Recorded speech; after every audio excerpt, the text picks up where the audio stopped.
आप सभी को जय मसीह की प्रिय बाइबल के वह गुप्त रहस्य जिनके बारे में आपको कभी नहीं बताया गया। जय मसीह की स्वागत है आपका एक ऐसे अनोखे सफर पर जहां हम बाइबल के गुप्त रहस्य जाने वाले हैं जो आपको कभी नहीं बताए गए। क्या आप तैयार हैं इन अद्भुत छिपे हुए रहस्य को जानने के लिए जो आपके विश्वास को और गहरा करेंगे? लेकिन उससे पहले कृपया नीचे कमेंट बॉक्स में हालेलुया जरूर लिखें। इस वीडियो को लाइक करें ताकि यह आशीष दूसरों तक भी पहुंचे। और हाँ, चैनल को सब्सक्राइब जरूर करें ताकि हमारी नवीनतम सामग्री से जुड़े रहें। आज हम कुछ ऐसे गुप्त रहस्यों का खुलासा करेंगे जिनके बारे में आपने सुना ही नहीं होगा। यह वह रहस्य है जो आपकी समझ को बदल सकते हैं और आपकी आध्यात्मिक को एक नया व्यायाम दे सकते हैं। बाइबल, जिसे दुनिया का सबसे पवित्र ग्रंथ माना जाता है, न केवल ईसाई धर्म का प्रमुख स्रोत है बल्कि इसमें ऐसे कई गूढ़ और रहस्यमयी तत्व भी समाहित हैं जो सदियों से विद्वानों और साधकों को हैरान करते आ रहे हैं। इस पुस्तक को जितना गहन अध्ययन किया गया है, उतने ही अधिक गहरे रहस्य और प्रतीकवाद उभर कर सामने आए हैं। इस लेख में हम बाइबल के उन गुप्त रहस्यों का अन्वेषण करेंगे जो न केवल धर्म और आध्यात्मिकता से जुड़े हैं बल्कि मानवता की आंतरिक समझ और ब्रह्मांड के गूढ़ तत्वों को भी प्रकट करते हैं। बाइबल का सांकेतिक और प्रतीकात्मक अर्थ। बाइबल में अनेक कथाएं और प्रसंग सांकेतिक और प्रतीकात्मक अर्थों से भरे हुए हैं। ये प्रतीकवादी कथाएं अक्सर किसी गूढ़ सत्य को उजागर करती हैं जो कि एक साधारण कथा के माध्यम से बताई जाती है।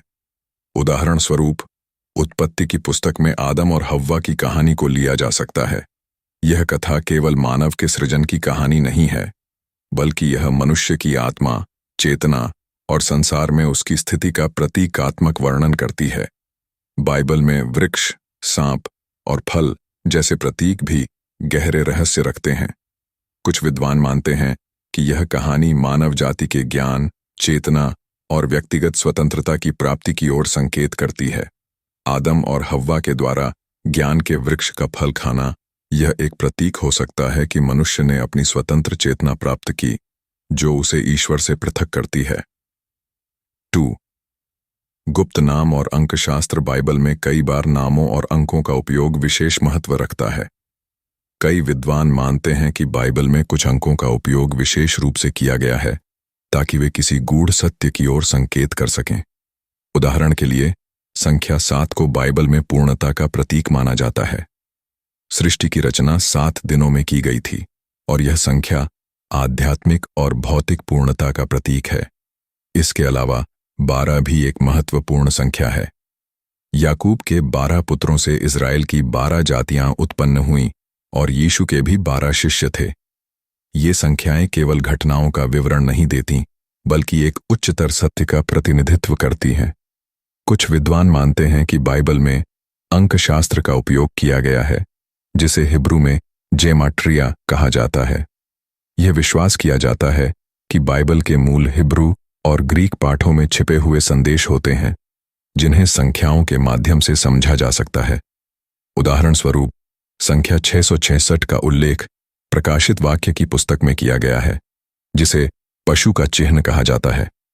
इसे अक्सर बुराई और शैतान से जोड़ा जाता है, लेकिन इसके पीछे की सही व्याख्या अब भी विद्वानों के बीच बहस का विषय है। 3. मृत सागर की स्क्रॉल्स और गुप्त ग्रंथ। 1947 में मृत सागर के पास कुछ गुफाओं में प्राचीन स्क्रॉल्स, पांडुलिपियाओं की खोज की गई थी जिन्हें मृत सागर स्क्रॉल्स कहा जाता है। इन स्क्रॉल्स में बाइबल के कई पुराने हिस्सों के अतिरिक्त कुछ ऐसे ग्रंथ भी पाए गए हैं जिन्हें बाइबल के पारंपरिक संस्करण में शामिल नहीं किया गया था। ये ग्रंथ यहूदियों के एक गुप्त समूह, जिन्हें एसएन कहा जाता था, द्वारा लिखे गए थे। इन ग्रंथों में कई गूढ़ और रहस्यमय शिक्षाएं शामिल हैं जो बाइबल के पारंपरिक पाठों से अलग हैं। इन स्क्रॉल्स में पाया गया कि बाइबल के कुछ कथानक और सिद्धांत उस समय के धार्मिक और राजनीतिक संदर्भ में संशोधित किए गए थे। इसने विद्वानों को यह सोचने पर मजबूर किया कि बाइबल के वर्तमान स्वरूप में कौन कौन से हिस्से मूल हैं और कौन से बाद में जोड़े गए या बदले गए हैं। इन स्क्रॉल्स के माध्यम से बाइबल के गहरे आध्यात्मिक और ऐतिहासिक संदर्भों का पता चलता है जो आज भी पूरी तरह से समझे नहीं जा सके हैं। 4. बाइबल और ग्नोस्टिक ग्रंथ। ग्नोस्टिसिज्म एक प्राचीन धार्मिक और दार्शनिक विचारधारा है जो बाइबल के पारंपरिक दृष्टिकोण से काफी भिन्न है। ग्नोस्टिक ग्रंथों में यह दावा किया गया है कि दुनिया की उत्पत्ति और ईश्वर के स्वरूप के बारे में बाइबल के पारंपरिक विचारों से अलग रहस्य है। ग्नोस्टिक मान्यताओं के अनुसार यह दुनिया एक निचले स्तर की सृष्टि है और इसके निर्माता एक निम्नतर ईश्वर या डेमियर्स हैं, जबकि सच्चा ईश्वर एक उच्चतर, अज्ञेय और अप्राप्य शक्ति है। ग्नोस्टिक गॉस्पेल्स जैसे कि गॉस्पेल ऑफ थॉमस और गॉस्पेल ऑफ मैरी यीशु और उनके शिष्यों के संबंध में वैकल्पिक दृष्टिकोण प्रस्तुत करते हैं। इनमें से कुछ ग्रंथ बाइबल के पारंपरिक गॉस्पेल्स से हटकर हैं और इनका जोर आंतरिक ज्ञान और आत्मा की मुक्ति पर है। यह दावा किया जाता है कि इन ग्रंथों को चर्च ने जानबूझकर छिपा रखा ताकि पारंपरिक ईसाई धर्म को मजबूत किया जा सके। 5. प्रकाशित वाक्य की पुस्तक और भविष्यवाणियां। बाइबल के अंत में प्रकाशित वाक्य की पुस्तक है, जिसे सबसे रहस्यमय और गूढ़ पुस्तक माना जाता है। इस पुस्तक में भविष्यवाणियां और दृष्टांतों का एक मिश्रण है जो अंत समय, न्याय के दिन और मसीहा की पुनरागमन के बारे में बताते हैं।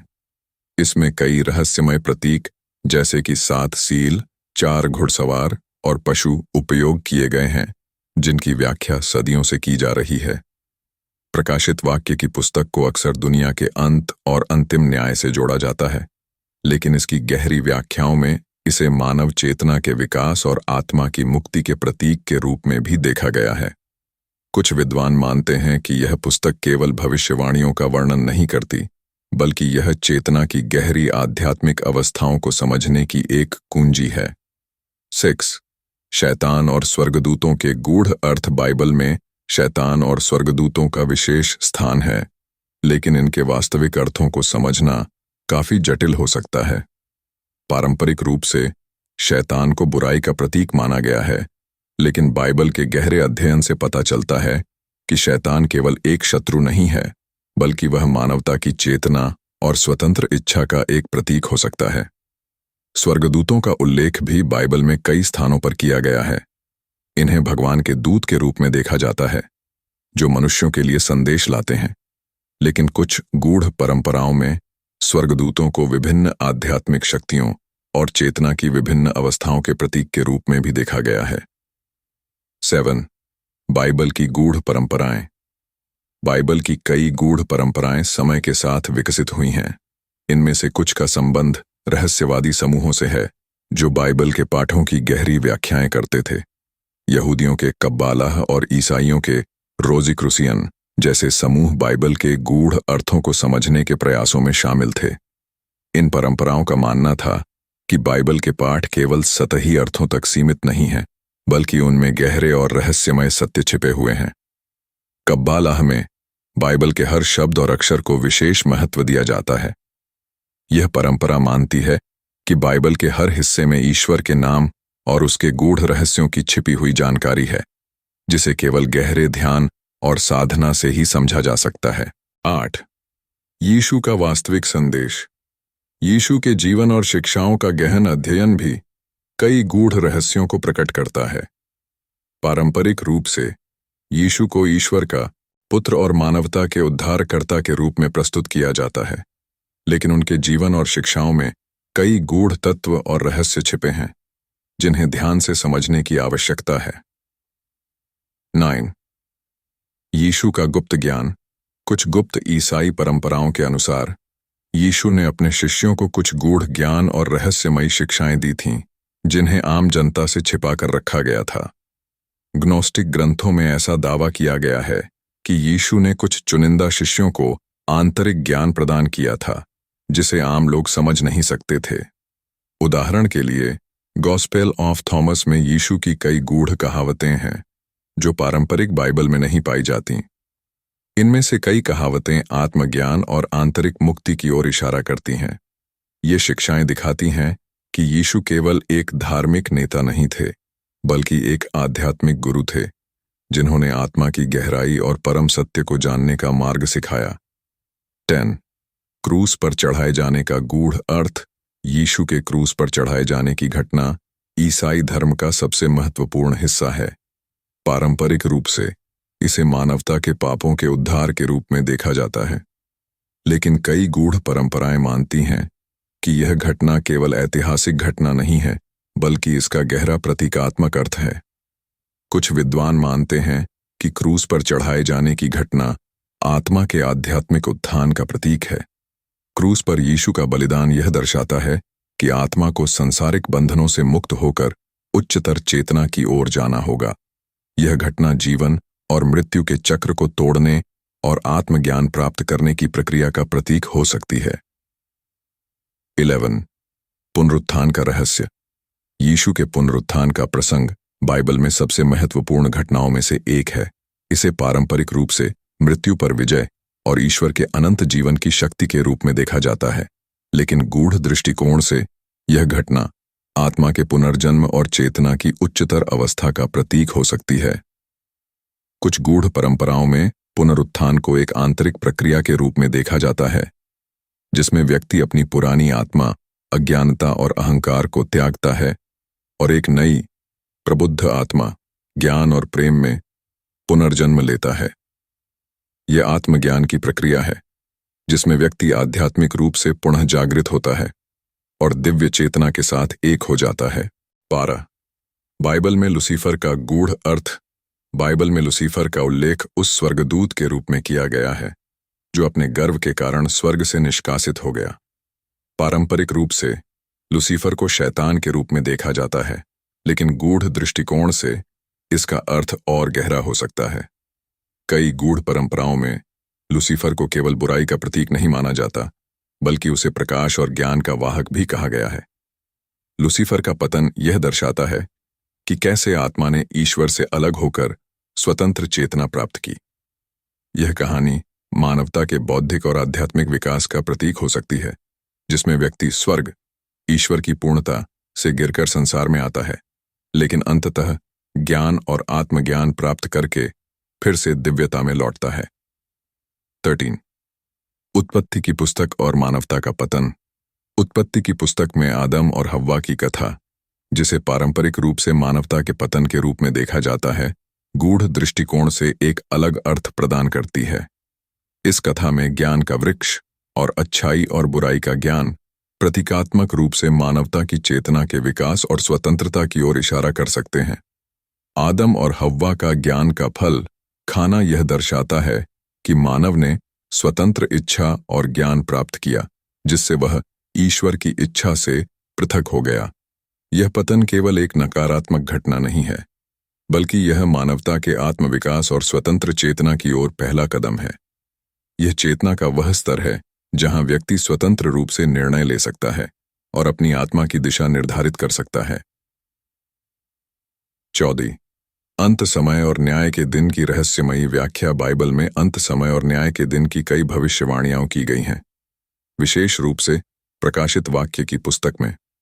इसे आमतौर पर दुनिया के अंत और भगवान के अंतिम न्याय के रूप में देखा जाता है, लेकिन गूढ़ दृष्टिकोण से इसे चेतना के अंतर्निहित चक्रों और आत्मा की मुक्ति की प्रक्रिया के रूप में भी देखा जा सकता है।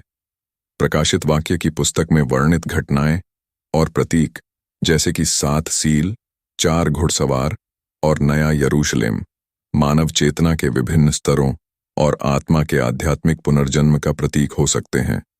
यह केवल भौतिक दुनिया के अंत की भविष्यवाणी नहीं है, बल्कि यह एक संकेत हो सकता है कि कैसे आत्मा को संसारिक बंधनों से मुक्त होकर दिव्य चेतना में प्रवेश करना चाहिए। 15. पवित्र कंघी माता, होली ग्रेल और उसके रहस्य। बाइबल में स्पष्ट रूप से पवित्र कंघी माता, होली ग्रेल का उल्लेख नहीं है, लेकिन मध्यकालीन ईसाई परंपराओं में इसे यीशु के अंतिम भोज के कप के रूप में माना गया है। यह कप एक गहरे रहस्य और आध्यात्मिक खोज का प्रतीक बन गया है, जो सदियों से विद्वानों और साधकों के लिए आकर्षण का विषय रहा है।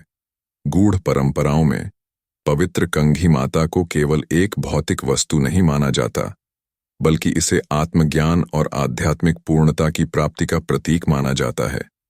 यह उस शुद्धता और ज्ञान का प्रतीक है जिसे आत्मा को प्राप्त करना होता है ताकि वह ईश्वर के साथ एक हो सके।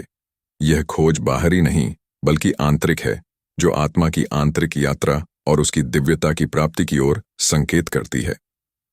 16. बाइबल और कब्बालाह। कब्बालाह यहूदी रहस्यवादी परंपरा बाइबल के गहरे और गूढ़ अर्थों को उजागर करने का एक साधन है। इसमें माना जाता है कि बाइबल का हर शब्द, हर अक्षर और हर संख्या एक गहरे रहस्य का प्रतिनिधित्व करता है। कब्बालाह की मान्यता है कि बाइबल के पाठ केवल सतही स्तर पर समझने के लिए नहीं है, बल्कि उनके पीछे एक दिव्य योजना और गहरे आध्यात्मिक सत्य छिपे हुए हैं। कब्बालाह में जीवन का वृक्ष एक महत्वपूर्ण प्रतीक है, जो सृष्टि की संरचना और आत्मा के ईश्वर तक पहुंचने की यात्रा का प्रतीक है। यह मान्यता है कि बाइबल के हर हिस्से में आत्मा की आंतरिक यात्रा और उसके दिव्यता की ओर जाने वाले मार्ग का गूढ़ संकेत छिपा है। 17. बाइबल में नूह की कथा और जल प्रलय का प्रतीकात्मक अर्थ। नूह की कथा और जल प्रलय को पारंपरिक रूप से एक ऐतिहासिक घटना माना जाता है, लेकिन गूढ़ दृष्टिकोण से यह आत्मा की शुद्धि और पुनरुत्थान की प्रक्रिया का प्रतीक हो सकता है।